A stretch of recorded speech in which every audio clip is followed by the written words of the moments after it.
अपने इस तार्किक ग्रंथ में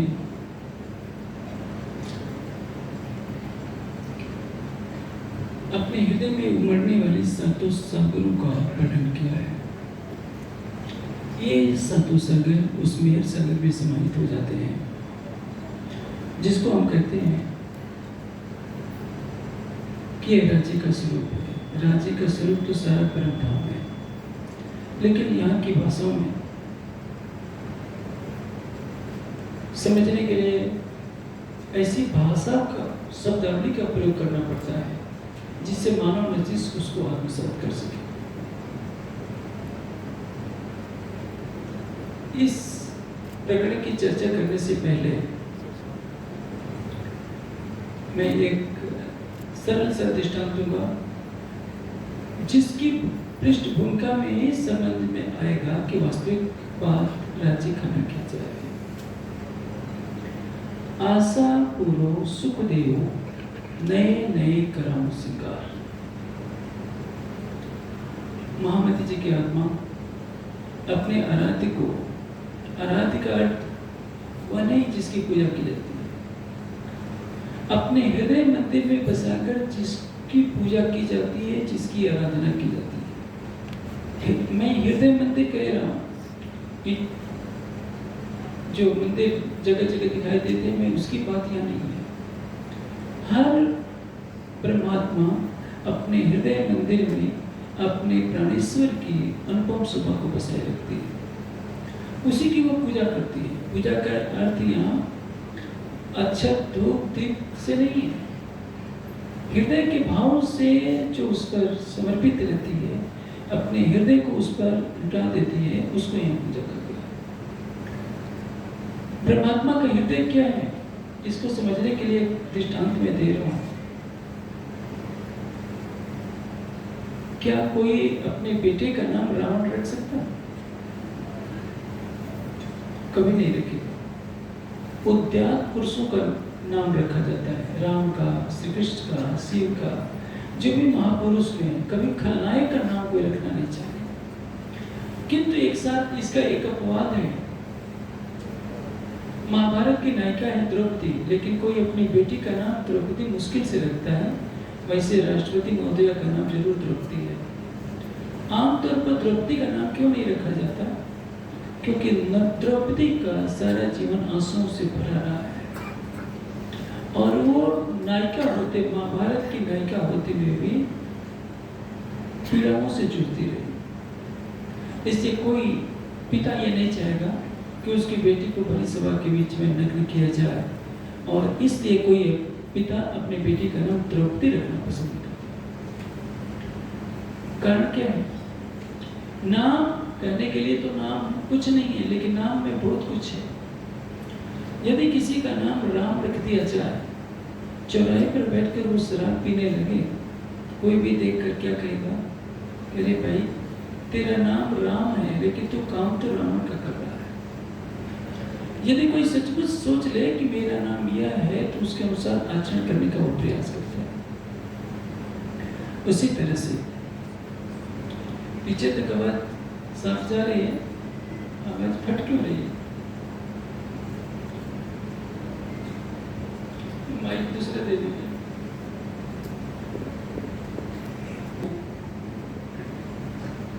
आप देखते हैं आत्मा को हर पल माया के झंझावातों से टकराना पड़ता है। आत्मा के दिल में क्या है? सागर ग्रंथ स्पष्ट रूप से कहता है, जो राज्य के दिल में है वही हर परमात्मा के दिल में है। रात्रि की चर्चा के प्रसंग में मैंने ये बताया था कि जो गुण एक फलों से लदे हुए आम के पेड़ में होता है, वह सारा गुण उसके बीज में आता है। जब वो पौधे के रूप में पुष्पित फलता फूलता है, वृक्ष बनता है, तो पुनः वो अपने गुण को दर्शाने लगता है। उसी तरह से जब ब्रह्मात्मा वाणी का प्रकाश लेकर जागृत हो जाती है और अपने धाम हृदय में धनी की शोभा को बसा लेती है, तो उसको एहसास होता है कि संपूर्ण परम धाम उसके हृदय में बसता था, लेकिन वो जानते नहीं थे। जब तक उधर नजर नहीं जाती, तब तक क्या होता है? वो जीव के हृदय पर निर्भर रहती है। वो जीव के हृदय में होने वाली क्रीड़ा को देखती है। और जीव के हृदय में क्या भरा है? राग, द्वेष, काम, क्रोध, मद, लोभ, अहंकार, संसार की सारी तृष्णाएं। आत्मा के हृदय में ये चीजें नहीं बसती, जीव के हृदय में बसती है। महामती जी की आत्मा क्या कहती है? मेरा दिल तुम्हारा ऐसे माहे मोहब्बत की मोहब्बत कैसे हिंदुले तखत रो नए नए उनको पूछा। मेरा दिल तुम्हारा अर्श है, मेरे हृदय में आपका मालिक पहाड़ बसता है। पुखराज की हवेलियां बसती हैं, बड़ी राम की हवेलियां, छोटी राम की हवेलियां, भूलबाग, लोहबाग, आठों सागर मेरे दिल में बसते हैं।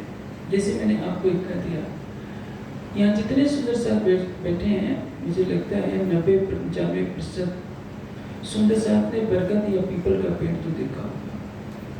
बरगद का पेड़ कितना बड़ा होता है कि पूरा एक बहुत बड़ा भवन, 1 एकड़ जमीन, कई एकड़ जमीन तक भी फैले हुए बरगद के पेड़ होते हैं।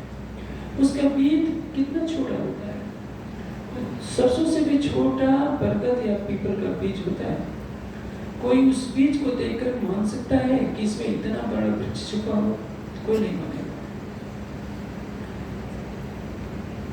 सारी बात को छोड़िए, ये विज्ञान का जो बिग बैंग थ्योरी है, एक अल्पीन के नोक के बहुत सूक्ष्म भाग से विस्फोट होता है और सारी सृष्टि की रचना होती है। सारे वैज्ञानिक यही मानते हैं। आप सोच सकते हैं एक अल्पीन की नोक कितनी छोटी होती है और उसका भी मैं समझता हूँ करोड़ों से भी ज्यादा सूक्ष्म भाग होगा, उससे विस्फोट होता है। बात विश्वास की भी नहीं लगती, लेकिन विश्वास तो करना पड़ेगा। एक छोटे से बीज के अंदर बरगद का यदि विशाल वृक्ष समा सकता है, तो आपकी आत्मा के हृदय में भी सब कुछ है, लेकिन इसको पहचान नहीं होती है। न पहचाने जाने का कारण क्या है? क्योंकि हमारी अंतर्दृष्टि अभी खुली नहीं है कि स्वयं को जान सके। एक दृष्टांत मैं देता हूँ हनुमान जी को, कल भी मैंने दिया था। हनुमान जी को जब तक बताया नहीं जाता था कि हनुमान जी आप असंभव कार्य करने की भी क्षमता रखते हैं, तब तक वो चुपचाप बैठे रहते थे। यही हम सुंदर साथ का हाल है। हम अपने निस्बत राज्य के साथ नहीं जोड़ते। व्यवहार में रूप में जब तक हमारा जीव भाव जागृत रहता है, हम क्या होते हैं? सुख और दुख के द्वंद्व में फंसे रहते हैं। संसारिक संसाधन मिलते हैं तो हम खुश होते हैं कि मैं बहुत सुखी हूँ। और यदि उन संसाधनों का अभाव होता है, संसार में अपमान की घड़ियां देखनी पड़ती है, दुख मिलते हैं तो हम व्यथित हो जाते हैं। हम क्या सोचते हैं? हम तो बहुत दुखी हैं। कभी हमने सोचा है कि हम सुख और दुख दोनों की परिधि से परे हैं? हम मेहर सागर का गोटा लेकर के बैठ जाते हैं, मेहर सागर का पाठ करते हैं। सुंदर साथ जी, मैं पहले ही बात कह रहा हूँ कि सागर और श्रृंगार की जब आप चर्चा सुनिए, वाणी पढ़िए, तो भुला दीजिए कि समाज में क्या चल रहा है। मैं आपको मेहर सागर का गोटा पढ़ने से मना नहीं कर रहा हूँ, आप कीजिए, लेकिन एक बात यह भी देख लीजिए कि वाणी क्या करती है। वाणी में क्या लिखा है? कल मैंने बोला था या परसों, श्री मोहम्मद के मोमिनो ये निस्बत इश्क सागर, निस्बत में इश्क का सागर है। लेकिन जब तक हमें पता नहीं चलता, तब तक इश्क मांगे, रोए रोए रो रो कर सभी इश्क मांग रहे हैं। इंद्रावती जी भी कह रही है कि ना चाहूँ मैं गुजर के, ना चाहूँ किताब विदार, इश्क दीजो मैं अपना मेरा है यीशु खुदा। सबको मांगना पड़ता है। कल भी आपने शायद चौपाई सुनी होगी, रूहे इश्क मांगे धनी पैर पकड़ धनी के कदम। ये भी कह दिया, जो देते हमको इश्क तो क्यों सकीना गाए, दिल अर्श पहुंचे रूह इसके तो क्यों रही इल्तिजा है। यदि हमें राज्य का इश्क मिल जाए तो संसार में कोई क्यों रहना चाहेगा। लेकिन वाणी एक और बात कह रही है कि एक निस्बत इश्क सागर जो निस्बत के स्वरूप है, श्यामा जी का स्वरूप है, सखियों का स्वरूप है, जो राज्य के स्वरूप है, जिसको वाणी की भाषा में हक जात कहा जाता है, वो इश्क के सागर है। और यदि आप इश्क के सागर हैं, अपने स्वरूप की पहचान कर लेते हैं, अटूट समर्पण, अटूट श्रद्धा, अटूट विश्वास के साथ राज्य की भेंटों में बसाने लगते हैं, तो इश्क आपके हृदय में अनायासी आ जाएगा, क्योंकि आपने संबंध की पहचान कर ली। आप ये नहीं जानते कि राज्य से आप क्या मांगते हैं? मेहर। कभी आपने सोचा है कि आप खुद मेहर के स्वरूप हैं? वाणी के कथनों में कोई विरोधाभास नहीं होता। वाणी क्या कहते हैं? दिल मोमिन मेहर सागर। ये मेहर सागर की चौपाई है, आप इसको पढ़ लीजिएगा। ये एक चरण में बोल रहा हूँ, दिल मोमिन मेहर सागर, ब्रह्मात्मा का हृदय ही मेहर का सागर है। लेकिन उसको मेहर का सागर कहलाने की शोभा तो तब मिलेगी जब जागृत हो जाएगी और मार्फत की अवस्था में पहुंच जाएगी। जैसे जो भी परमहंस अवस्था को प्राप्त हो जाती है ब्रह्मात्मा, परमहंस महाराज गोपाल मणि के चरणों में जाइए, परमहंस महाराज श्री रामरतन दास जी के चरणों में जाइए। जो सुंदर साथ आध्यात्मिक आनंद लेता था, क्या कहता था? सतगुरु महाराज आप तो मेहर, आपकी मेहर से तो हुआ। सुंदर साथ में एक प्रवृत्ति चल गई है, बार बार कहते हैं राजन स्वामी की कृपा, राजन स्वामी की कृपा। अरे भाई, जैसे आप हैं मैं भी वैसे ही हूँ। मैं तो एक बहुत अदना सा इंसान हूँ। आप जानते हैं संसार मुझे क्या क्या कहता है। संसार में तो मुझे सबसे बुरा भी कह दिया गया कि मेरे शरीर में इतने विकार हैं कि आधे विकार से सारी धरती ढक जाएगी। तो इसलिए कृपा करने वाला मैं नहीं हूँ, मैं तो परमांशु की चरण धूली हूँ। आप अपने स्वरूप को पहचाने कि आप कौन हैं। दिल मोमिन सागर, दिल मोमिन मेहर सागर। आप मेहर के सागर हैं, आप इश्क के सागर हैं, आप इल्म के सागर हैं। बस आवश्यकता यह है, आप अपने दिल को राज्य के दिल के अनुकूल बना लीजिए। आप अपने दिल को राज्य के दिल से मिला दीजिए। बस इतना सा नहीं हो पाता है। अर्स्तन दिल में ए दिल, दिल अंदर पट कुछ ना है। अर्स्तन दिल, परात्म के दिल से हमारा दिल जुड़ा हुआ है, क्योंकि हमारा दिल परात्म के दिल का ही प्रतिबिंब है। कैसे? आप सरसवा में सो गए, सपने में आप दिल्ली चले गए, सपना देख रहे हैं, तो आप दिल्ली कौन गया? आपका दिल ही तो गया प्रतिबिंबित रूप में। उसी तरह से परात्म का दिल प्रतिबिंबित रूप में आपका श्रृंगार लेकर के प्रकट हुआ है। सपने में आप जब दिल्ली जाते हैं तो आपकी परात, आपका नख से सिर तक श्रृंगार लेकर मन दिल्ली पहुंच गया होता है। आपके शरीर का वजन कुछ कम नहीं होता है। आप यहीं सरसवा में सो रहे होते हैं। बस ये कहानी है। राज्य ने वहीं बैठे बैठे आंखें खुली हैं, रूहों की नजर को सपने के जैसा इस माया के खेल में भेज दिया है। जैसे सपने में आपका दिल दिल्ली पहुंच जाता है, दिल्ली में घूमता फिरता है, वैसे मूल मिलाव में बैठे बैठे आपकी परात्मा का दिल इस माया के संसार में आ गया है और संसार को देख रहा है। लेकिन आपका नाम यदि मोहन है तो दिल्ली में जो सपना देख रहा है उसका भी नाम मोहन ही होगा। सपना टूटने के बाद वो मोहन ही कहलाएगा।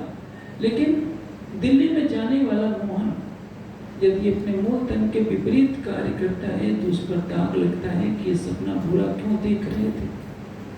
एक योगी योग का सपना देखेगा, चोर चोरी का सपना देखेगा। योगी यदि भोग का सपना देखता है तो कहीं न कहीं कर्मा आ गई है, उस कर्मा को हटाना पड़ेगा, ताकि जैसे वो परम धाम को देख रही थी परमात्मा, इस संसार में रहते हुए भी परम धाम को देखे। लेकिन शरीर तो संसार का मिला है और इस शरीर की इंद्रियां संसार के विषयों की तरफ भागती है। यहाँ से संसार शुरू होता है। लेकिन हमें क्या करना है? आशा पूरो सुख देव। मेरी क्या आशा है? आप मेरे प्राण वल्लभ हैं।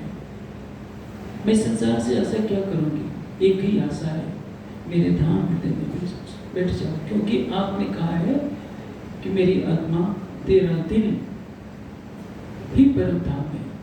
माहे बहुविध की मोहलात, अनेक प्रकार के महल हैं, सिज्जा है, हिंडोले हैं, तख्त हैं। और इस अर्सदिल में हमें यहीं बैठे बैठे परम धाम के सारे सुखों का रस स्वादन करना है।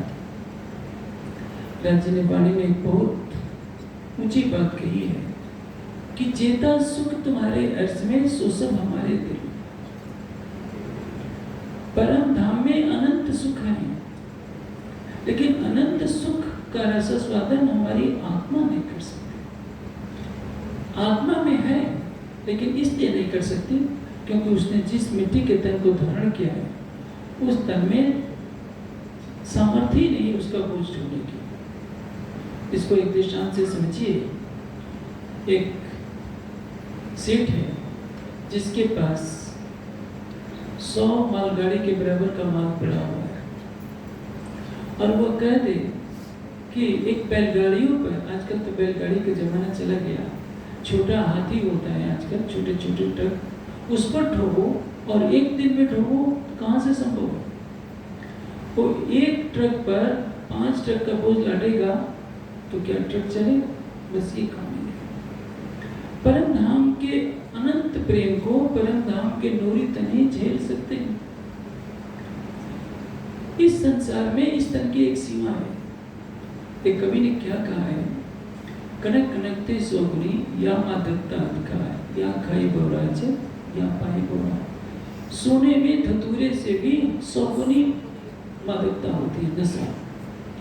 जैसे एक कंगाल है जिसने कभी 100 रुपये का नोट नहीं देखा, यदि एक पूरा गोदाम जो हीरे मोतियों से भरा हो, सोने से भरा हो, स्वर्ण मुद्राओं से भरा हो, सोने के आभूषणों से भरा हो, और इसको कह दिया जाए कि इतने टन सोने के मालिक आप हैं, आपको जो करना हो तो करो, क्या करेगा? पागल हो जाएगा। या खाए बौराए जब, या पाए बौराए।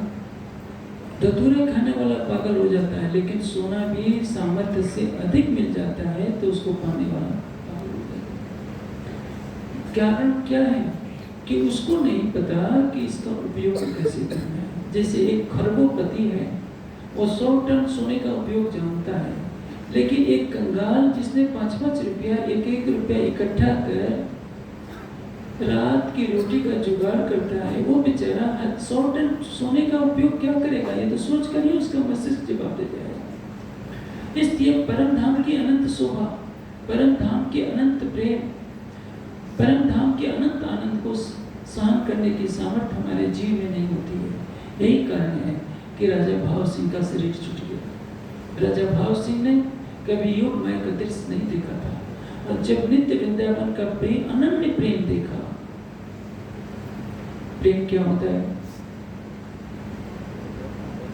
इस संसार के सभी प्राणी आत्मिक प्रेम से जीवित रहते हैं। एक बात सोचिए, एक भरा पूरा परिवार हो, अरबों की संपत्ति हो, पति और पत्नी में आत्मीय स्नेह न हो तो संपत्ति क्या करेगी? पत्नी को भी संपत्ति से सुख नहीं मिलेगा। संपत्ति धन क्या दे सकती है? संसाधन दे सकती है। गुरु और शिष्य के बीच में दीवार हो, पिता और पुत्र के दीवार हो, तो धन से सुख नहीं हो सकता है। धन संसाधन से हृदय को थोड़ा सा सुख दे सकते हैं, लेकिन आनंद कभी नहीं मिलेगा। जो एक मानसिक शांति एक दिव्य प्रेम में होती है। दिव्य प्रेम करने का तात्पर्य जिसमें स्वार्थ न हो, वासना न हो, अहंकार न हो, एक आदमी संबंधों की पहचान हो। एक सच्चा मित्र सच्चे मित्र के साथ धोखा नहीं कर सकता, एक भाई भाई के साथ धोखा नहीं कर सकता। ये तो माया के रिश्तों की मैं बात कर रहा हूँ। आत्मा और प्रीतम के बीच में जो एक संबंध होता है वो वैसे ही होता है जैसे सागर अपनी लहरों को नहीं छोड़ सकता, चंद्रमा अपनी शीतलता को नहीं छोड़ सकता। तो जो गुण उसके प्रीतम में है वह सारे गुण उसके आत्मा के हृदय में आ जाते हैं। क्योंकि परम धाम में सभी क्या है? वहदत कहिए इसको, तन मन एक, जुदा की जरा नहीं, वहदत के विषय। जहाँ कभी वियोग न हो, सबके तनों में समान प्रेम है, समान आनंद है, समान शोभा है। इसको कहते हैं एकत्व। और जब माया के तन में वही परात्म की सुरता प्रतिबिंबित होती है तो क्या कहते हैं, जेता सुख तुम्हारे अर्श में, सो सब हमारे दिल, ए सुख में रो मेरी लेवे, जो दिए इन अर्श में भी। आप माया के संसार में जब तक आप भटकते रहते हैं, आपकी सुरता परम धाम नहीं पहुंचती है, तब तक व्यापार में घाटे की चिंता रहती है, समाज में बदनामी की चिंता रहती है, आत्मीय संबंधों से अलगाव होने की चिंता सताती रहती है। आप सोचिए, पिता से पुत्र अलग हो जाए, भाई से भाई अलग हो जाए, पति से पत्नी अलग हो जाए तो क्या होगा? कितना भी ज्ञानी हो, कितना भी तपस्वी हो, इन संबंधों की पीड़ा बहुत होती है। महाभारत का युद्ध चल रहा है, देखिए युद्ध के प्रारंभ में श्री कृष्ण कहते हैं कि हे अर्जुन, योगस्थ कुरु कर्माणि संगम त्यक्त्वा धनंजय, हे अर्जुन तू योगस्थ हो जा और आसक्ति रहित होकर सारे कार्य कर। लेकिन जब अर्जुन के प्राणों पर संकट आता है, कई संकट आए, यदि कृष्ण नहीं होते तो अर्जुन का प्राणांत होना निश्चित था। एक बार एक नारायणास्त्र चलाया वहां के राजा ने, मणिपुर के राजा ने, भौमासुर के पुत्र ने। उस नारायणास्त्र को सहन करने की सामर्थ्य किसी में नहीं थी। श्री कृष्ण ने अपनी छाती अलग आगे कर दी, क्योंकि वो नारायण के स्वरूप है। नारायण का अस्त्र उनके ऊपर कोई प्रभाव नहीं छोड़ पाया। वही अर्जुन होते संभवतः मृत्यु निश्चित है। कर्ण ने नागास्त्र छोड़ा, श्री कृष्ण ने अपने घुटनों से रथ को दबा दिया, जिससे रथ नीचे धंस गया और अर्जुन की गर्दन कटने की जगह मुकुट को काटते हुए बाण चला गया। अर्जुन के पास सामर्थ्य नहीं थे उस नागास्त्र को रोकने की। यदि कृष्ण की जगह दूसरा सारथी होता तो अर्जुन का सिर उसी समय कट गया होता। वही श्री कृष्ण क्या कहते हैं महाभारत में, श्री कृष्ण ने कहा है, चाहे कुछ भी हो, मैं अर्जुन के बिना जीवित नहीं रह सकता। आप सोचिए, गीता पढ़ करके तो आप यही सोचेंगे कि भगवान श्री कृष्ण कहते हैं कि अनासक्त भाव से सारे कार्य करो, लेकिन अर्जुन से आत्मीय संबंध तो उनका भी है, वे अर्जुन को छोड़ नहीं सकते और महाभारत के युद्ध में अर्जुन के बिना जीवित नहीं रहना चाहते। यदि अर्जुन की मृत्यु हो जाती तो शायद श्री कृष्ण की भी मृत्यु हो जाती। भगवान राम जानते हैं ना शरीर कैसे छोड़ा, ज्यादा मैं भी अंतर नहीं होऊंगा। यदि लक्ष्मण का शरीर छूट जाता तो भगवान राम कहते कि मैं जी कर क्या करूँगा। मैं ये नहीं कह रहा हूँ कि आपके किसी निकट संबंधी का देह त्याग हो जाए तो आप शरीर छोड़ दीजिए। मेरे कहने का आशय क्या है कि माया के ये संबंध भी कितने गहरे होते हैं। तो सोचिए, आत्मा और प्रीतम का संबंध कितना गहरा होगा। ये रिश्ते तो बनते रहते हैं, कभी कोई पुत्र बनता है, कभी पिता बनता है, पता नहीं दो जीव आकर एक परिवार में 3 जीव 4 जीव जन्म ले लेते हैं तो सभी भाई भाई कहलाते हैं।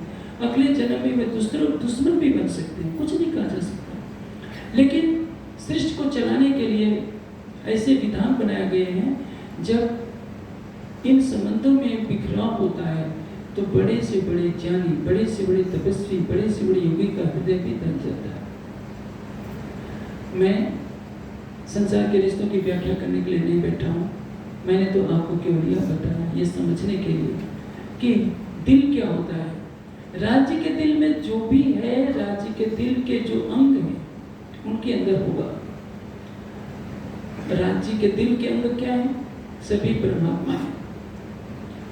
हकीकत दिल के अंग जो धनी सो तो तुम्हारा अर्श, देखे सुने बातें कहें ले तुम्हारी पानी की खुशबू। हम क्या कहते हैं? श्यामा जी के अंग हैं, राज्य के तन है। कहीं राज्य के अंग हैं, श्यामा जी के तन है। कहने का आशय क्या है? संपूर्ण परमधाम राज्य के दिल का ही प्रकट रूप है। इसलिए संपूर्ण परमधाम को क्या कहेंगे? राज्य के दिल का अंग। आत्मा के दिल का अंग क्या है? इल्म है, जोश है, हुक्म है, सहूर है। कैसे? इल्म की क्रिया किसमें होती है?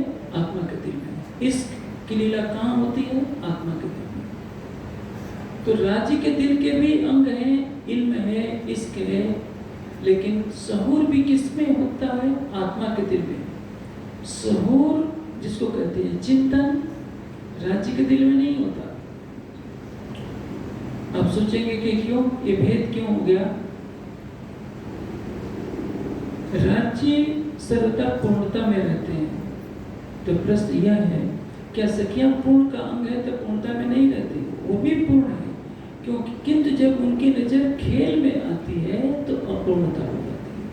पूर्ण होते हुए भी अपूर्णता वैसे ही ढक लेती है जैसे पूर्णमासी का चंद्रमा पूर्ण तो होता है, लेकिन अमावस्या को लगता है कि चंद्रमा है ही नहीं। चंद्रमा तो होता है, लेकिन छाया में होने के कारण चंद्रमा दिखाई नहीं देता। उसी तरह से जब आत्मा जागृत होती जाती है तो जागृत होते होते एक दिन वह भी पूर्णता को प्राप्त कर लेती है। राज्य के हृदय में जो भी इश्क उमड़ रहा होता है, इल्म उमड़ रहा होता है, मेहर का सागर क्रीड़ा कर रहा होता है, वह सब कुछ आत्मा के हृदय में प्रकट होने लगता है। किंतु यह अवस्था केवल मारिफत की अवस्था में पहुंचने पर प्राप्त होती है। हर सुंदर साथ को इसका अधिकार नहीं मिलता। हकीकत की अवस्था में हम राज्य को देख सकते हैं, परम धाम को देख सकते हैं, उनके सुख की लज्जत ले सकते हैं, लेकिन यदि मारिफत में डूबना है, स्वयं की स्थिति को मिटाना पड़ेगा। इसलिए महामती जी की आत्मा कह रही है कि जेता सुख तुम्हारे अर्श में, सो सब हमारे दिल, ए सुख रूह मेरी लेवी, जो दिए इन अर्श में मिल। यदि हम जागृत होते हैं पूर्णतया, तो हमारी आत्मा यही बैठे बैठे जैसे परम धाम में राज्य का संपूर्ण सुख लेती थी, यहाँ पे शरीर की मर्यादा के अनुसार उसको सुख लेने का अधिकार है। शरीर की मर्यादा से तो मैंने जोड़ दिया, क्योंकि अनुभूति कौन करेगा? जीव। आत्मा के दिल में राज्य सबके हैं। यहाँ जितने सुंदर साथ बैठे हैं, सबके दिल में जहां जिसने पूर्ण समर्पण विश्वास के साथ अपने हृदय में धनी की शोभा को बसाया होता है, उसके हृदय में धनी की शोभा बसती है और वैसा ही सुख मिलता है। लेकिन सबका स्तर तो एक नहीं है, सबके जीवों का स्वभाव एक नहीं है। इसलिए करने माफक कृपा, कृपा माफक करने राज्य दिखाती है। अब जो चौपाई चल रही है, आशा पूरो सुख देवो, नए नए कराऊं सिंगार। महामती जी की आत्मा क्या कह रही है? मेरे राज्य, आपका जो हौज कोसर है, आपका मानिक पहाड़ है, आपका फूल बाग है, नूर बाग है, वो तो सब मेरे दिल में है। क्या ऐसा नहीं हो सकता कि जैसे परम धाम में आप मेरे साथ विहार करते थे, मेरी आत्मा आपका श्रृंगार करती थी, मैं यहाँ भी प्रतिदिन नए नए श्रृंगार कराऊं, मेरे हृदय में बैठ जाओ। ये तो बैठो बीच तखत, मेरी आत्मा के धाम हृदय में बैठ जाओ। बैठे हैं, लेकिन पर्दा हटाने की देर है। पर्दा कब हटेगा? जब हमारा अहम मिट जाएगा। स्वयं का अहम, अपने ज्ञान का, अपने सौंदर्य का, अपनी बुद्धि का, अपनी प्रतिष्ठा का, अपने ऐश्वर्य का, जब सब कुछ हमने मिटा दिया, स्वयं को मिटा दिया, मिट गए हम राज्य के प्रेम में। अहम जरा भी नहीं रहा, केवल एक प्रीतम की आहें रह गई कि प्रीतम को पुकारने का कि बैठो बीच तखत। तो परिणाम क्या होगा? ये माया का पर्दा हट जाता है। माया का पर्दा कब खड़ा होता है? जब हम माया की चाहना करते हैं। और माया की चाहना कब समाप्त होती है? जब वीरा का रस हमारे अंदर आता है। वीरा का रस कब आएगा? जब हमारा हृदय राज्य को पाने के लिए तड़पने की तरफ कदम बढ़ाता है। ये कदम कब बढ़ेगा? जब अटूट विश्वास होगा। विश्वास कब आएगा? जब वाणी के प्रकाश में पूर्ण रूप से पहचान होगी। राज्य की सबसे बड़ी मेहर क्या है? मैं खुदी को दूर कर देना, ये सबसे बड़ी मेहर है। राज्य आपको दर्शन भी दे सकते हैं, 25 पक्षों को आप प्रत्यक्ष देख सकते यह भी पूरी मेहर नहीं है। सबसे बड़ी मेहर जानते हैं क्या?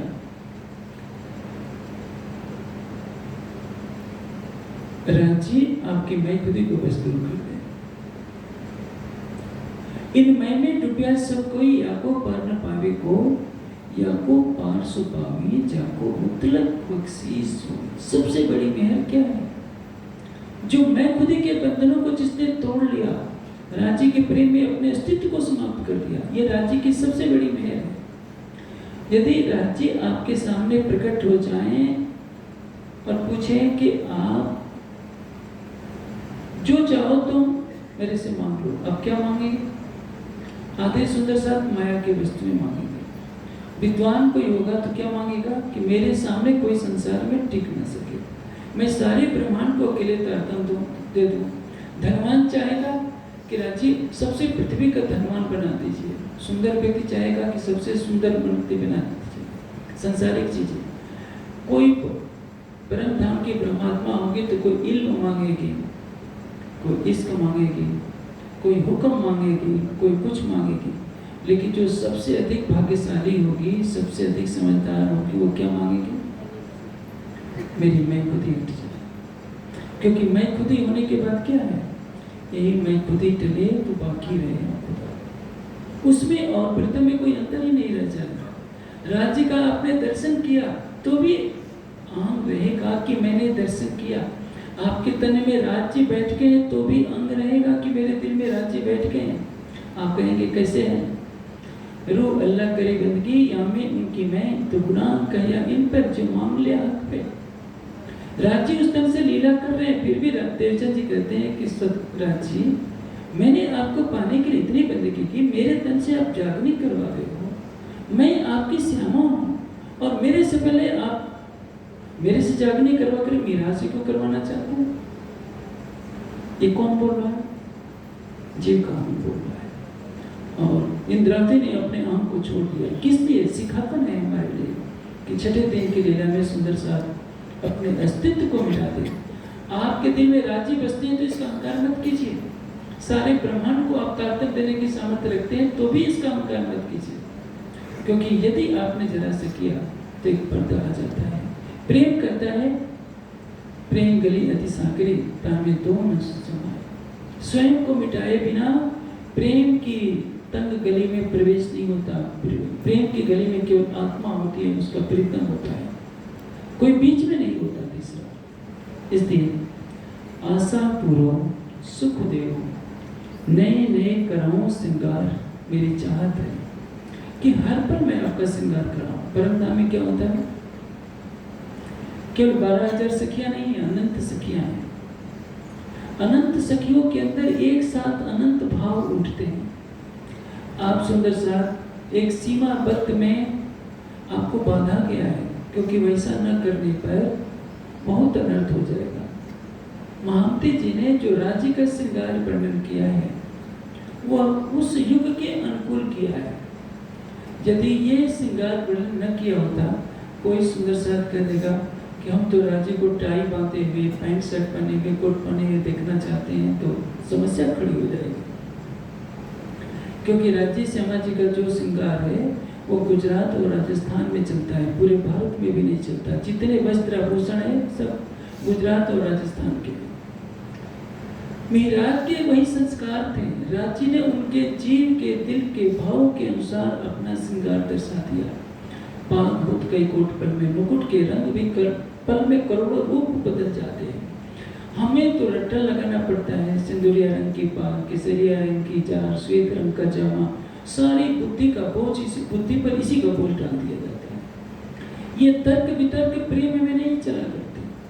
64 थंब है कि 68 थंब है, कितने पहल हैं, ये बुद्धि का विषय है। जब आप चितनी में जाते हैं तो अपने हृदय को खाली रखिए। उस हृदय की एक एक आह में आपके प्राणेश्वर की छवि बसी होनी चाहिए, वो भी रस है। यदि बुद्धि को तेजी से दौड़ा देंगे तो हृदय शुष्क हो जाएगा, और शुष्क हृदय अपने और धनी के बीच में एक बाधक बनता है। अपने हृदय को इतना कोमल बनाइए, इतना प्रेममयी बनाइए, इतना समर्पित बनाइए कि संसार नजर ही ना आए। मैं परंतु की माँ इंद्रावती आत्मा यही चाहत रखती कि आशा पूरो सुख देवो नए नए कराऊं श्रृंगार। मेरी चाहना है जैसे परम धाम में मैं आपको नए नए श्रृंगार से सजाती थी, मैं इस संसार में भी सजाना चाहती हूँ और मेरी इस चाहना को पूरी करना पड़ेगा, क्योंकि आप भी कहते हो कि अर्श तुम्हारा मुझ दिल में अर्श की सब विशाल। जब परम धाम की संपूर्ण सामग्री मेरे अंदर है, आप युगल स्वरूप मेरे अंदर है, तो मैं परम धाम जैसा श्रृंगार क्यों नहीं कर सकती? लेकिन हमारे अंदर एक भाव नहीं है। आपका छोटा बच्चा सीढ़ी से लुढ़क जाए, बिना सोचे समझे आपका दिमाग बोल दे, अरे मेरी बट्टी, मेरे कलेजे के टुकड़े, तुझे चोट तो नहीं लगी? आपका माया का बेटा कलेजे का टुकड़ा बन सकता है, लेकिन राज्य आपके हृदय नहीं बन सकते। आपको क्यों नहीं आभास होता कि राज्य हमारे दिल में है? क्योंकि राज्य से प्रेम ही नहीं है। हमारा प्रेम शरीयत का प्रेम है। मंदिर में बैठे हैं राज्य, जाओ जल्दी से मत्था टेक लो, क्योंकि रिश्तेदार आने वाले हैं, उनकी आवभगत करनी है। रिश्तेदारों की, सखियों की, दोस्तों की आवभगत में घंटों लग सकते हैं। राज्य बेचारे घर के कोने में सीढ़ी के नीचे आशा लगाए बैठे टकटकी ताकते रहते हैं, कब दोपहर का भोजन आएगा मेरे पास, कब मुझे पानी पिलाने के लिए कोई आएगा। इसलिए क्योंकि हमने राज्य को अपने ही गृह में एक बेचारा बना दिया होता। वो तो वहां से उठ करके आ भी नहीं सकते कि भूख लगी हो तो रसोई घर में से निकाल कर खा ले। ताला भी बंद कर देते हैं मंदिरों का। गर्मी हो, बिजली न हो तो राज्य तो बाहर आएंगे नहीं। आप सोचिए, आपका हृदय साक्षात परम धाम है। इसके आपके जीव के हृदय में जो माया का कीचड़ लगा है, काम, क्रोध, मद, लोभ, अहंकार, इस सबको चला डालिए। किससे? वाणी के प्रकाश से, विरह के आंसुओं से। पीर के वीर्य निर्मल किए पीछे अखंड सुख सबन को दिए। जब तक आपके हृदय से विरह के आंसू नहीं टपकेंगे, आपका हृदय कभी निर्मल नहीं होगा। एक चोर को पुलिस वाले 100 डंडे मारे, 1000 डंडे में, चिल्लाएगा खूब, रोएगा बिल्कुल नहीं। उसकी चिल्लाहट को सुनकर लगता है कि दुखी है, रो रहा है, लेकिन जो पक्का चोर होता है हड्डी तोड़वा देगा, लेकिन उसके आंसू नहीं निकलेंगे। और जिसने जीवन में कभी चोरी न की, उसको आरोप लगता है कि तूने चोरी की है, तो उसको ऐसा लगता है कि मैं दुनिया में कैसे रहूं। उसकी आंख से एक आंसू निकलते हैं तो ऐसा लगता है कि वो धरती धस जाए और समा जाए। डंडा मारना तो उसके लिए बहुत कठिन हो जाएगा। एक राजा था, उसके महल में चोरी हुई। चोरी में प्रधानमंत्री भी शामिल था, उस राज्य का एक चोर भी शामिल था, पक्का चोर, और कोतवाल भी शामिल था। तीनों पकड़े गए। राजा ने चोर को फांसी की सजा दी, कोतवाल को देश से निकाला दिया, और प्रधानमंत्री से केवल इतना ही कहा कि प्रधानमंत्री मुझे आपसे ऐसी आशा नहीं थी। कुछ नहीं कहा, कोई दंड नहीं। अब सोचिए क्या हो गया। चोर को तो फांसी दे दी गई, कोतवाल को देश निकाला दे दिया गया कुछ 2 वर्षों के लिए। तो वो आया, 2 वर्ष बिताने के बाद फिर अनैतिक कार्य करने लगा।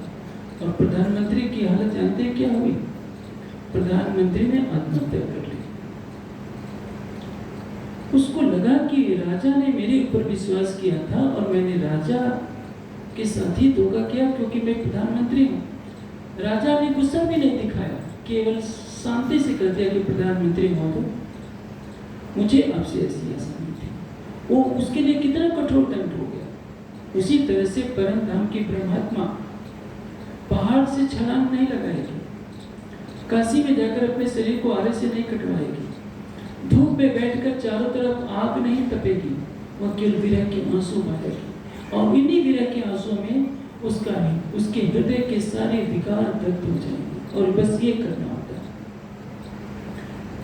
आशा पूरो सुख देव नए नए कराऊं सिंगारे, द्यो पूरी मस्ती ना बेहोशी। इंद्रावती जी की आत्मा कह रही है, पूरी मस्ती तो दो किंतु बेहोशी ना दो। बेहोशी न देने का तात्पर्य क्या है? आपके घर में 10 अरब रुपए का हीरा मोती रखा है, लेकिन आप बेहोशी अवस्था में चले गए हैं, तो उस धन संपदा का क्या लाभ? आप बहुत सुंदर है लेकिन आंख से अंधे हैं, तो आपकी सुंदरता का क्या महत्व है? आप जो अपने सौंदर्य को स्वयं देख नहीं सकते। अंधे को श्रृंगार से क्या लेना देना? और किसी मूर्ख व्यक्ति को किसी सिंहासन पर बैठा दीजिए, तो उससे उसको क्या लेना देना? जिसको नृत्य की कला नहीं आती, लंगड़ा है, और उसको अब नृत्य की कला सिखाने लगेंगे, तो बेचारा लंगड़ा आदमी क्या नाचेगा? वैसे ही ये संसार है। हमारी आत्मा इस माया के संसार में जीव के ऊपर बैठकर जीव की लीला को देखने में मग्न है। उसे क्या देखना है? अक्षरातीत की लीला जो उसके प्राणेश्वर के साथ होती रही है। जब तारतम्य ज्ञान का प्रकाश मिलता है, विरह के आंसू से उसका हृदय स्वच्छ हो जाता है, तब वो परम धाम की सारी लीला में डूबना चाहती है। जब तक खेल चल रहा है तब तक वो परम धाम साक्षात परात्म के तन में तो जा नहीं सकती, लेकिन परात्म का प्रतिबिंब है हमारी आत्मा का दिल, तो वो क्या करेगी? परम धाम के भाव में डूबी रहेगी और ये चाहेगी कि मेरे आराध्य, मैं हर पल आपको नए नए श्रृंगार से सजाना चाहती हूँ। मैं देखना चाहती हूँ कि मेरा मासूम कितना सुंदर दिख रहा है। लेकिन आपसे भी मेरी यही चाहना है, दो पूरी मस्ती ना बेहोशी। मेरे तन की एक सीमा है। परम धाम के अनंत आनंद को मैं संभाल नहीं सकती, अनंत प्रेम को संभाल नहीं सकती। तो मेरा जीव जितना प्रेम सहन कर सकता है, जितना आनंद सहन कर सकता है, उतना ही दो, ताकि मैं बेहोश नहीं हो पाऊं। जैसे आपको बुखार है, पैरासीटामोल की एक गोली बुखार दूर कर देगी, और 10 गोलियां खिला देंगे कि जल्दी ठीक हो जाए, तो क्या होगा? उल्टा पड़ेगा। यही राजा भाव सिंह के साथ होता है। हृदय निर्मल नहीं है, प्रेम नहीं है, जिद कर बैठे कि मुझे कुछ झलक दिखा दीजिए। श्री जी ने झलक दिखाई और उनका जीव सामने का पुरुष। राज्य की सुबह को कैसे देखा जाएगा? हृदय का प्रेम चाहिए, समर्पण चाहिए। जिसने मोमिन दिल कोमल कहा तो अर्श पाया किताब। ब्रह्मात्माओं के हृदय को अर्श की शोभा क्यों मिली है? कि उनका हृदय इतना कोमल, इतना प्रेम भरा, इतना समर्पण की प्रतिमूर्त होता है कि राज्य के चरण कमल उस पर बढ़ जाते हैं। एक आत्मा की पुकार है कि राज्य आशा पूर्व सुख देवो, नए नए कराओ श्रृंगार, द्यो पूरी मस्ती ना बेहोशी, सुख लेऊं सब अंग संभाल। मैं सभी अंगों से सुख लूं। सभी अंगों से सुख लेने का तात्पर्य क्या है? रूह के नैनों से जी भरकर देखती रहूं। जैसे परात्मा देखती है, वैसे ही मेरी आत्मा अपने धाम हृदय में अपने प्राणेश्वर युगल स्वरूप की छवि को जी भरकर देखे। रूह नैनो दुदार कर, रो जुबा अक्सुबो। मैं अपने आत्मा के जीवा से आपसे जी भरकर बातें करूं। रूह कानों बातें सुने और मेरी आत्मा के कान आपकी बातों को सुनते रहे। परात्म के कान है, परात्म के जीवा है, परात्म के नेत्र हैं। तो यहाँ आत्मा के भी कान है, आत्मा की भी जीवा है और आत्मा के भी नेत्र हैं। हमारे जो नेत्र दिखाई दे रहे हैं किसके हैं? जीव के, जो बाहर के संसार को देखते हैं। हाँ, जीव के भी एक आंतरिक नेत्र हैं, जिसको तीसरा नेत्र कहा जाता है, ज्ञान नेत्र। सबके साथ है, लेकिन कोई उसको जागृत कर लेता है, कोई नहीं कर लेता है। तीसरे नेत्र को जागृत वो करते हैं जो ध्यान में डूबे रहते हैं, जिसको ईड़ा पिंगला सुषुम्ना का संगम करते हैं। वहाँ ध्यान करने वाला अपने तीसरे ज्ञान चक्षु को खोल लेता है और अत्यंत दृश्यों का साक्षात्कार किया करता है, जिसको आंखों से नहीं देखा जा सकता। आप जिस संसार में रह रहे हैं, आप जानते हैं संसार कैसा है? अंधेरे से पैदा हुआ है। आप कहेंगे कि सूरज तो इतना चमक रहा है, अंधेरे से कैसे पैदा हुआ है? ये सारा संसार गहन अंधकार से पैदा हुआ है। दूर दूर पर सूर्य जैसे नक्षत्र दिख रहे हैं। एक नक्षत्र का प्रकाश सूर्य का जैसे हमारा सूर्य है, इस सूर्य का प्रकाश आज तक आकाशगंगा के एक छोर से दूसरे छोर तक पहुंचा ही नहीं।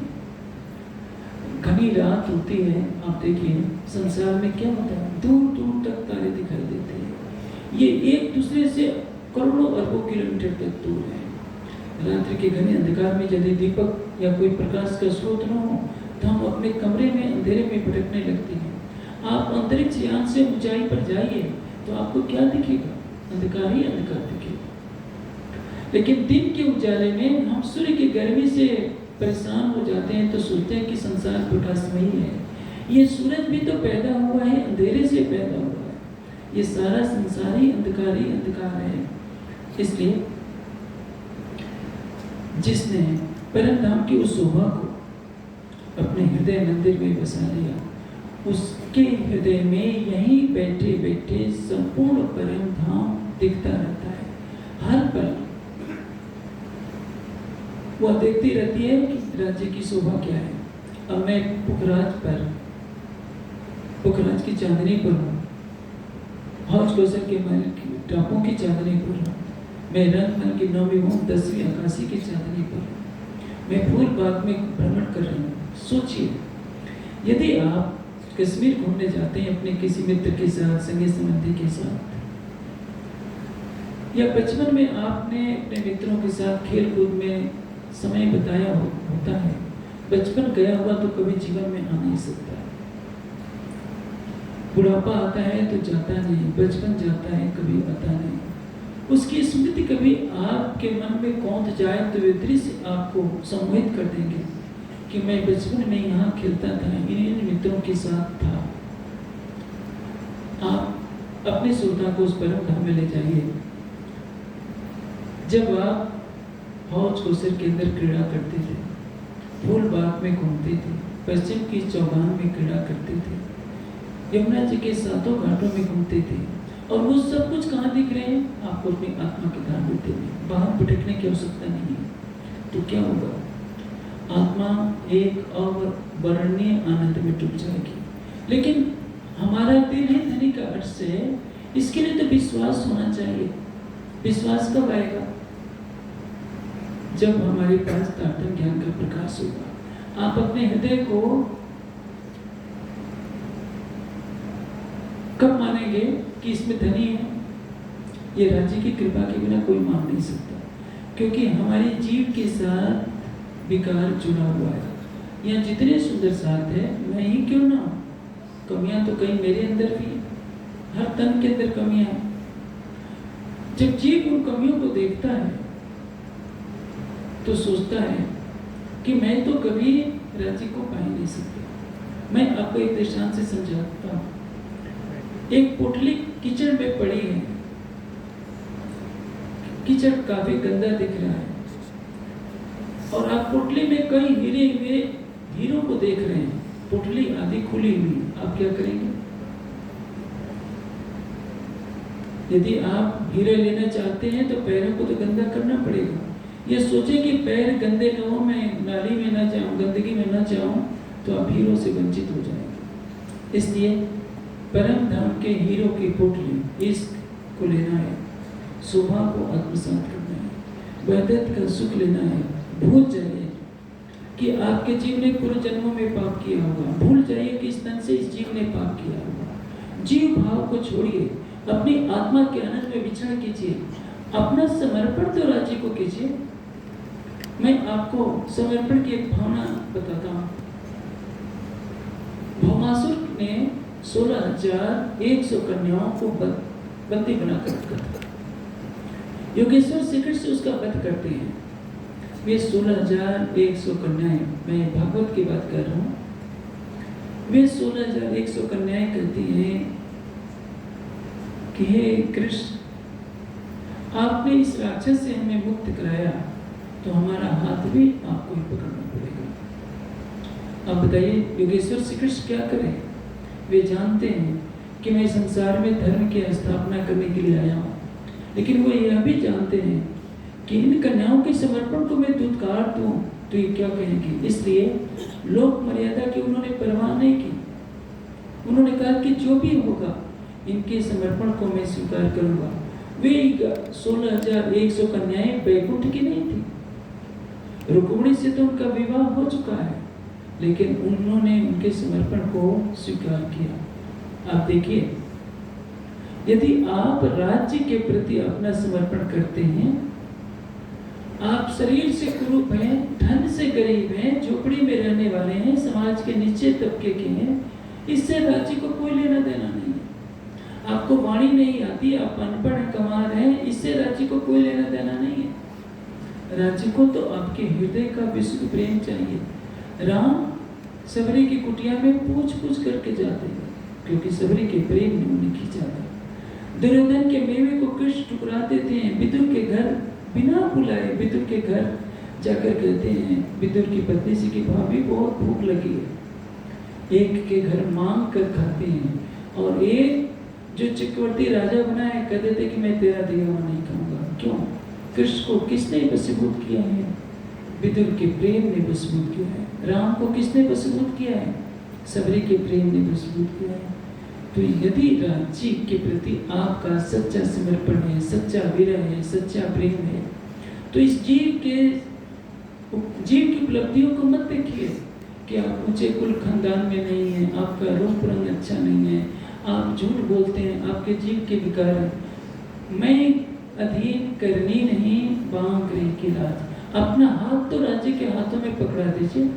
हमसे यही नहीं हो पाता। हम अपना हाथ राज्य के हाथों में सौंपने को तैयार नहीं, अपना दिल देने को तैयार नहीं है, तो परिणाम क्या होगा? राज्य समर्पण आपको कैसे स्वीकार करें? आप समर्पण कीजिए। मैं तो आपा दे रही तुम्हें रखा जीव, बलते आप खड़ी करी कछु का राज्य। मेरा कुछ नहीं है, मैं तो तुम्हारी किया, मैं केवल आपकी हूँ। मुझे नहीं पता कि संसार मुझे क्या कहता है। संसार मुझे अच्छा कहता है, बुरा कहता है, मुझे इसकी परवाह नहीं। मेरी आत्मा केवल आपकी है। मेरे पाप इस जीव से कितने हुए हैं इसको मैं नहीं जानती, इसको निभाना भी आपको है। ये समर्पण जिस दिन हो जाएगा उस दिन हमारे अंदर किसी तरह का विकार नहीं रहेगा। लेकिन हम तो दूसरों के विकारों को देखते देखते अपनी जिंदगी गुजार देते हैं, और इसका परिणाम क्या होता है? दूसरों की बुराई सोचते सोचते हम स्वयं बुरे बन जाते हैं। आप राज्य के हृदय में अनंत प्रेम उमड़ रहा है, केवल उसके बारे में सोचिए। राज्य के आनंद के बारे में सोचिए, राज्य को श्रृंगार करने के बारे में सोचिए।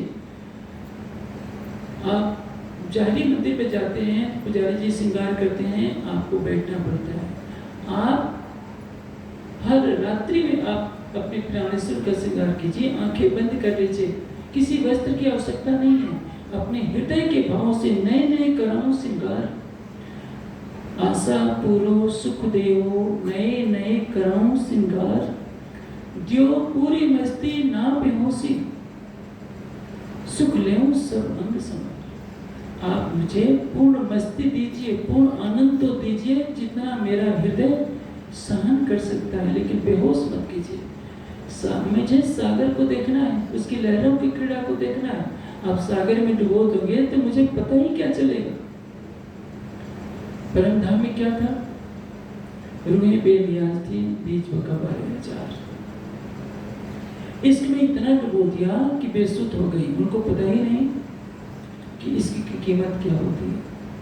मैं आपको एक दृष्टांत देता हूं कि रूहें बेनियाज कैसे थी।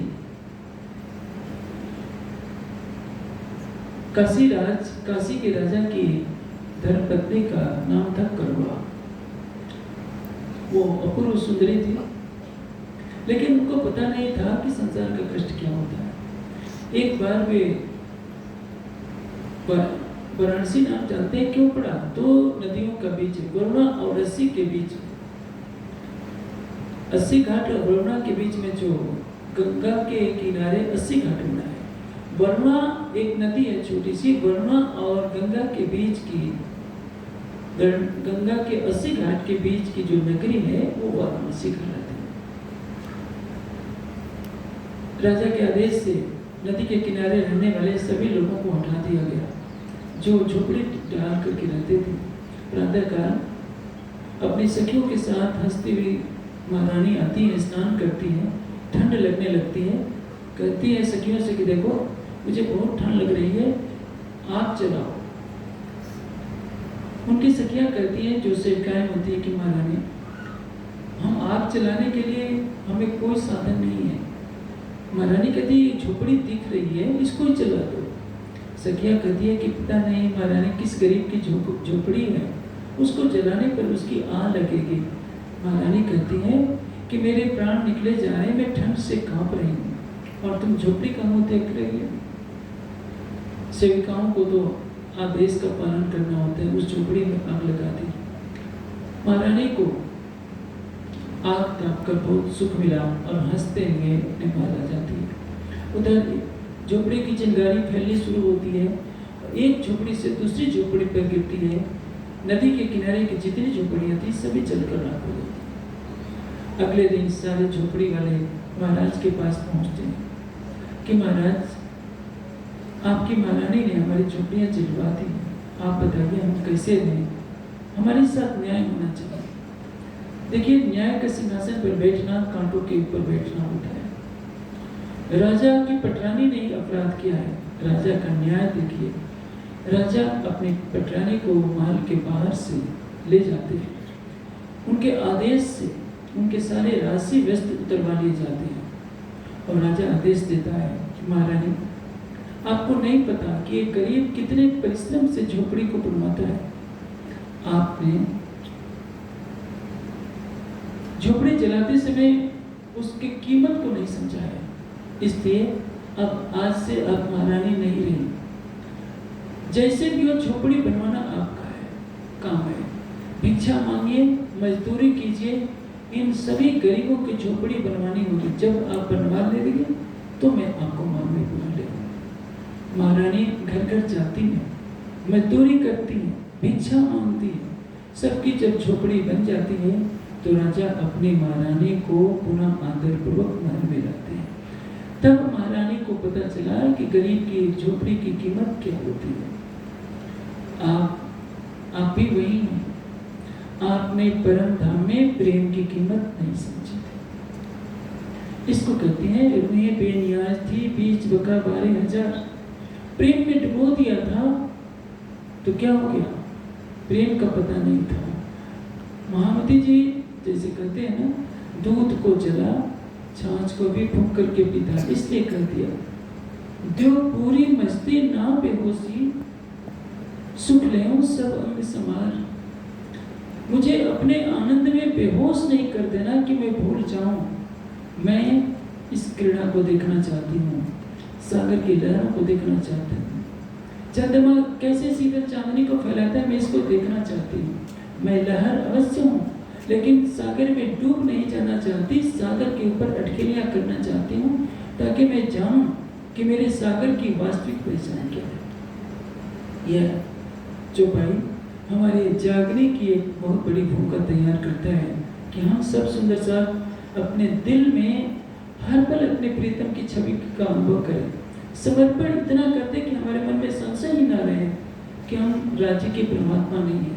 और जो सुंदर सा एक चीज याद कर ले कि गुण अवगुण सबके माप किए, आप अपनी केवल परात्म की भावना में भावित रहेंगे। जैसे कोई सुंदर सा कहता है, क्या सोचता है, अरे मैं तो बहुत पापी हूँ, आप तो बहुत धर्मात्मा हैं।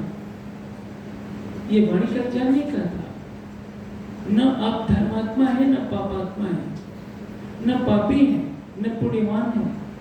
आप पाप और पुण्य की परिधि से अलग हो जाइए। धर्मात्मा और दुरात्मा की परिधि से भी अपने को अलग कर लीजिए। आप कौन है? जो आपकी परात्मा है, जो अक्षरातीत है। अक्षरातीत को पाप और पुण्य नहीं लगते, सुख और दुख नहीं लगते, जन्म और मरण नहीं लगते। ये तो इस संसार के का विधि और निषेध है। जिस क्षण आप अपनी आत्मा के हृदय में धनिक की शोभा को बसाने का प्रयास करेंगे, तारतम्य ज्ञान के प्रकाश में आप समझेंगे कि मैं केवल धनिक की आत्मा हूँ। आप इच्छा अनुसार राज्य के भाव में डूबे रहिए। जब इच्छा हो राज्य के साथ जमुना जी में स्नान कीजिए, जब इच्छा हो फूल बाग में टहलिए, जब इच्छा हो आठों सागरों में घूमिए। उस भाव उन भाव में डूबते हुए राज्य का श्रृंगार कीजिए। जी भरकर उनके अंग की शोभा को रखिए। यदि आप ऐसा करने लगेंगे, कभी भी गिले शिकवे नहीं करेंगे, कभी नहीं कहेंगे कि राज्य ने माया में भेजा है, क्योंकि आप माया को नहीं देख रहे हैं, आप राज्य को देख रहे हैं। इसलिए सुंदर साथ से यह अपेक्षा की जाती है कि अब सागर और श्रृंगार की टीका हुई कई वर्ष हो गए। सुंदर साथ भी अब चितवनी में डूबने लगा है, मुझे बहुत खुशी है। और ये मैं कहता हूँ, जिस सुंदर साथ को चितवनी करने की कभी भी इच्छा हो, पन्ना जी में 8 कमरे हैं, यहाँ 24 कमरे हैं। विपස්සना के 400 सेंटर हैं, लेकिन वो 400 सेंटर हमेशा भरे रहते हैं। और हमारे ज्ञानपीठ के 24 कमरे अधिकतर खाली रहते हैं, क्योंकि सुंदर साथ में वो तड़प ही नहीं है कि हम चितवनी में लगे। और यदि सुंदर साथ घरों बैठे बैठे प्रतिदिन चितवनी की सरिता में स्नान करने का भाव लेगा, तो निश्चित है इतने ही बैठे घर जाके ना पूरी मनोरथ हुए सब काम की स्थिति प्राप्त हो जाएगी। और ये पहाड़ी की चौपाई इस सागर ग्रंथ के 9वें प्रकरण की यह 27वीं चौपाई बहुत कुछ यही कह रही है कि राजी मेरी एक ही चाहना है। मुझे आशा है कि आप मेरे धाम हृदय में हर पल विराजमान रहेंगे। मैं आपसे प्रेम की मस्ती चाहती हूँ, किंतु बेहोशी नहीं चाहती। मैं जी भरकर श्रृंगार करना चाहती हूँ, आपको नैनों से जी भरकर देखना चाहती हूँ, जीवा से बातें करना चाहती हूँ, और अपने आत्मा के कानों से जी भर करके आपकी प्रेम अमृतमय वाणी को सुनना चाहती हूँ। ये सबका अधिकार है, सबको लेने का प्रयास करना नहीं चाहिए। मेरी दृष्टि में अनिवार्य है। यदि वो कोई व्यक्ति कहता है कि राज्य को नहीं देखा जा सकता, तो मेरी दृष्टि में वो व्यक्ति किसी पागल खाने से आया है, बस इतना ही मैं कहूँगा। ये वाणी का कथन नहीं है। यदि राज्य दर्शन नहीं दे सकते तो वो राज्य ही नहीं कहला सकते। और ये वाणी को लाने का अर्थ क्या है? क्या कहा है? आप देखो औरों को दिखाओ। ये बीतक में आप हर साल सुनते हो। आप परम धाम को देखिए, युगल स्वरूप को देखिए, और सारे संसार के लिए दरवाजा खोल दीजिए कि सारा संसार अपने आत्मिक चक्षुओं से अपने प्राणेश्वर को जी भर करके देखे। यह सुनहरा अवसर इसके बाद कभी भी मिलने वाला नहीं है।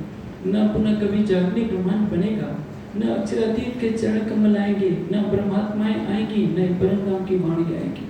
इसलिए सोए हुए इस समाज को जो अकर्मण्यता की चादर ओढ़े बैठा है, 300 सालों से केवल कर्मकांड की ढोल पीटी जाती है, नाच कूद के ठुमके लगते हैं, इससे कुछ मिलने वाला नहीं है। अपनी आत्मा में अपने प्राण वल्लभ का प्रेम भरिए। सारा परम धाम आपके आत्मा के हृदय में बसता है, और अपने प्राण वल्लभ को जी भर कर देखिए, जी भर कर बातें कीजिए, और जी भर कर उनको रिझाइए। मौत भी इस कार्य से आपको रोकने का अधिकार